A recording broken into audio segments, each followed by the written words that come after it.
రాష్ట్రాన్ని సోనియా గాంధీ ఇచ్చిర్రానంటే ప్రాణాలు అర్పించిన వాళ్ళ ప్రాణ త్యాగాలకు లెక్కే లేనట్టు, ఆ ప్రాణ త్యాగాలకు విలువైన ఇవ్వనట్టు, ప్రాణాలు అర్పించి తెలంగాణను తెచ్చుకున్నారా తెలంగాణ బిడ్డలు అంటే మీ సొమ్మే మనం పోతుందా?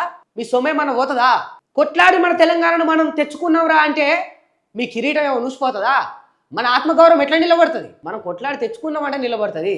మన ఆత్మగౌరవం మనకు ఎట్లా నిలబడుతుంది? ప్రాణాలు అర్పిస్తే తెలంగాణ వచ్చింది అంటే నిలబడుతుంది.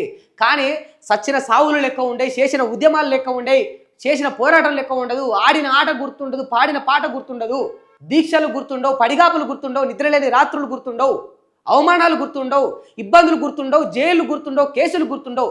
గిన్ని బాధలు పడి తెలంగాణను తెచ్చుకుంటే సింపుల్గా ఒక ఆమె ఇచ్చింది అంటే నాకు సిగ్గు అనిపిస్తుంది నిజంగా. ఏమని అనుకోండి, అన్పార్లమెంటరీ లాంగ్వేజ్ అనుకోండి, ఇంకోటి అనుకోండి, సఖ్యత లేదనుకోండి, కానీ వాస్తవం అది ఇజ్జత్ అనిపిస్తుంది, బాధ అనిపిస్తుంది. గిన్ని చేసిన తర్వాత కూడా ఇంకా ఆమెనే ఇచ్చిందంటే మరి ఇవన్నీ చేసిన వాళ్ళందరూ పిచ్చోళ్ళ? నాడు బలి దేవత, నేడు తెలంగాణ తల్లి.